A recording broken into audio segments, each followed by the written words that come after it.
Hello dear student, this is 11th standard Gujarati lesson 9 and it's a poem on page 42. હરિના દર્શન કવિ નાનાલાલની આ રચના છે.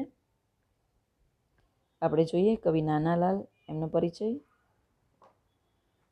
તમારા ટેક્સ્ટ બુક પર એમનું ચિત્ર આપેલું જ છે. એમનો પરિચય જોઈએ. નાનાલાલ દલપતરામ કવિ. પ્રેમ ભક્તિનો જન્મ અમદાવાદમાં થયો હતો. MAની ઉપાધિ એમણે મેળવી હતી. એમણે રાજકોટમાં સર, ન્યાયાધીશ અને નાયબ દિવાન ઉપરાંત કાઠિયાવાડ એજન્સીના શિક્ષણાધિકારી તરીકે પણ એમણે સેવા આપી હતી. એમની ઘણી બધી રચનાઓ છે. તે ઉત્તમ ઉર્મી કવિ અને ડોલન શૈલીના પ્રયોગશીલ સર્જક તરીકે પ્રખ્યાત છે. ઘણા બધા એમણે મહાકાવ્યો કાવ્યો એ લખ્યા છે. એમની કવિતામાં વિશુદ્ધ જીવન દ્રષ્ટિ, કલ્પનાનો વૈભવ તેમજ વાણીનું માધુર્ય પ્રગટે છે. અહીં આપેલા પ્રસ્તુત ભક્તિગીતમાં વ્યક્તિની મર્યાદિત શક્તિ અને પરમાત્માની અમર્યાદિત સત્તાની સ્પષ્ટતા કરવામાં આવી છે. કવિ નાનાલાલ એમનો પરિચય જોયો આપણે. હવે જોઈએ પોએમ. Come on page 42. કે આ ભક્તિગીતમાં કવિએ ઈશ્વરની સર્વવ્યાપક પ્રગટ કરવાની સાથે મનુષ્યની મર્યાદાઓ, લિમિટ્સ પણ સ્પષ્ટ કરી છે. કે ઈશ્વર સર્વવ્યાપક છે. કણ કણ મેં હે ભગવાન. એની સામે મનુષ્યની મર્યાદાઓ પણ સ્પષ્ટ કરી છે. ઈશ્વર તો બ્રહ્માંડના અણુ અણુમાં વસેલો છે. કણ કણમાં છે ભગવાન. પરંતુ માણસ પોતાની આળસના કારણે હરિને જોઈ શકતો નથી. ભગવાન બધી જગ્યાએ છે, પરંતુ મનુષ્ય પોતાની આળસના લીધે ભગવાનને જોઈ શકતો નથી. સર્વત્ર વ્યાપેલા શ્રીહરિનો સાક્ષાત્કાર કરવો હોય તો ઈશ્વર કૃપા હોવી જોઈએ.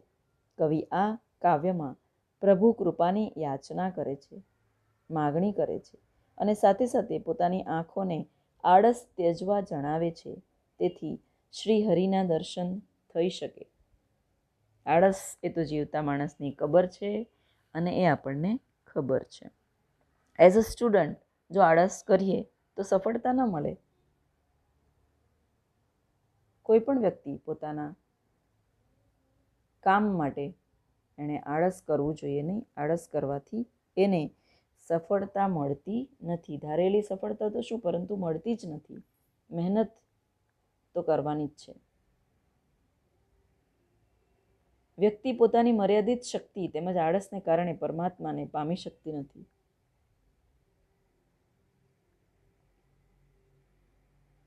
એની અહીં વેદના વ્યક્ત કરી છે કે ઈશ્વર કૃપા વિના હરિનો સાક્ષાત્કાર શક્ય નથી. એટલે જ આ કાવ્યની અંદર પ્રભુ કૃપાની માગણી કરી છે કે પોતાની આંખોને આળસ ત્યજવા જણાવે છે. આ ભક્તિગીત ગાવું પણ ગમે એવું છે. કેટલાક કાવ્યો 2માંથી આ કાવ્ય લેવામાં આવ્યું છે. હરિના દર્શન. આઈ એમ રીડિંગ ધ પોએમ. મારા નયણાની આળસ રે, ન નિરખ્યા હરિને જરી. એક મટકું ન માંડ્યું રે, ન ઠરિયા ઝાંખી કરી. એક મટકું ન માંડ્યું. મટકું એટલે આંખો બંધ ન કરી, એમ જરા નિરાંત લીધી. શોક મોહના અગ્નિ રે તપે, દેહમાં તપ્ત થયા.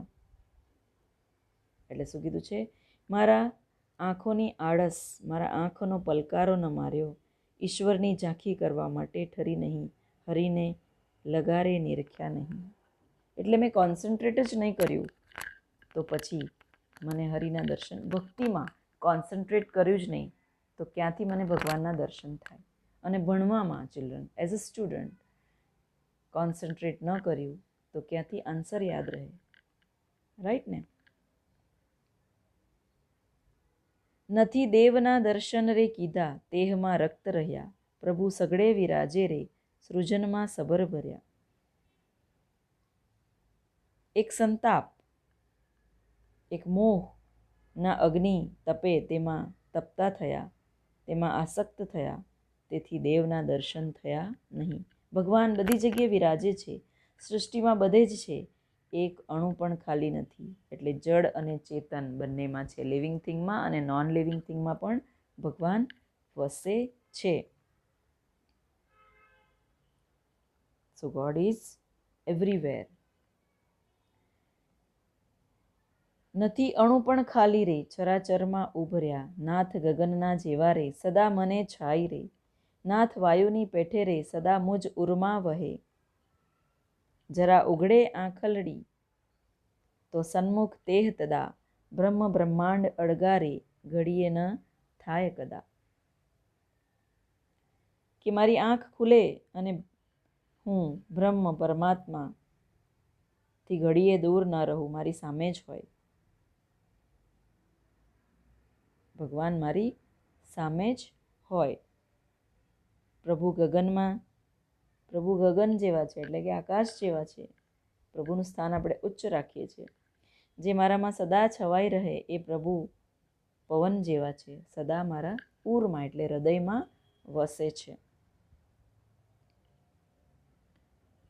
પણ પૃથ્વીના પડડો રે, શી ગમ તેહને ચેતનની, જીવે 100 વર્ષ ગુવડ રે, જીવે 100 વર્ષ ગુવડ રે, ન ગમ તોય કંઈ દીનની, સ્વામી સાગર સરીખા રે, નજરમાં ના માય કદી.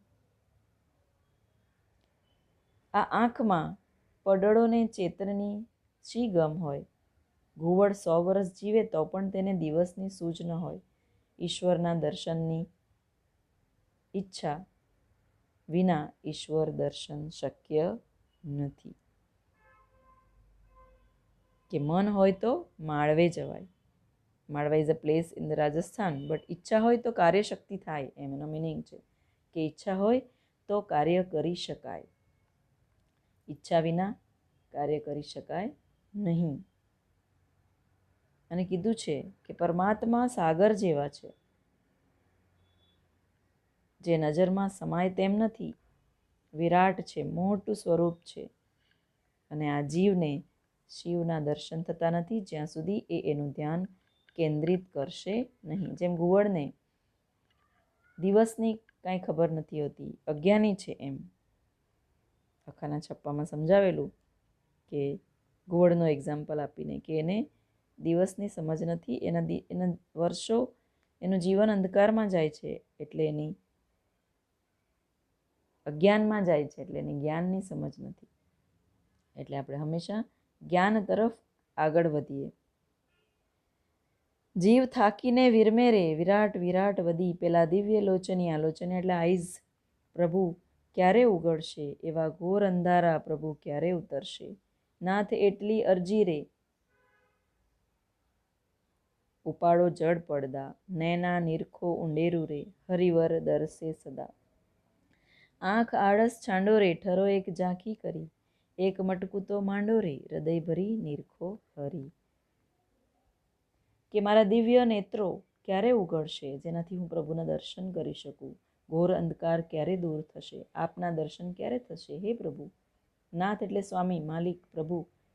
તને એટલી અરજી છે, એટલે રિક્વેસ્ટ છે કે અમારા જડ પડદા એટલે કે સ્થૂળ અંતરપટ, અમારું જે નિર્જીવ હૃદય થઈ ગયું છે, એ દૂર કરીને અમારી આંખો ખોલો, જેનાથી અમે સદાય તમારા દર્શન કરી શકીએ. આંખ ખોલો એટલે આળસ છોડો, એક ઝાંખી કરી એટલે દર્શન કરાવો, એક પલકારો તો માંડો, હરીને હૃદય ભરી નિરખો. એટલે ભગવાનને હું દિલથી જોવા ઈચ્છું છું. હરિના દર્શનનો કાવ્યનો મધ્યવર્તી વિચાર કે હરિના દર્શન ભક્તિ કાવ્ય છે, તેમાં ભક્તની મર્યાદિત શક્તિ અને ભગવાનની અમર્યાદિત સત્તા સ્પષ્ટ કરી છે. ઈશ્વર બ્રહ્માંડના અણુ અણુમાં વ્યાપેલો છે, જળ અને ચેતનમાં વસેલો છે, પરંતુ માણસ પોતાની આળસના કારણે એને જોઈ શકતો નથી. ઈશ્વર દર્શનની તાલાવેલી ન હોય, એટલે મનની અંદર ઈચ્છા ન હોય, તો ઈશ્વરના દર્શન થઈ શકતા નથી. અને પ્રભુ મારી આંખો ખોલો, મારે તમારા દર્શન કરવા છે. પેજ 43 કેટલાક ક્વેશ્ચન આન્સર્સ છે that you have to write. અને પેજ 44 કે આ કવિતામાં જે કાંઈ કહેવું હોય તે સીધું સીધું કહેવાને બદલે શબ્દની કરામત દ્વારા કીધું છે. અને કવિઓની રચના જ મહાન હોય છે. શબ્દો દ્વારા એની સરસ રચના કરવામાં આવે છે અને આપણને સમજાવવામાં આવે છે. હરિના દર્શન કાવ્યમાં રજૂ થયેલી હરિદર્શનની તાલાવેલી એટલે હરિના દર્શન કરવાની ઈચ્છા, આતુરતા, તાલાવેલી એટલે ઈશ્વર સર્વવ્યાપક છે, જડ ચેતનમાં વસે છે. હરિના દર્શન થતા નથી.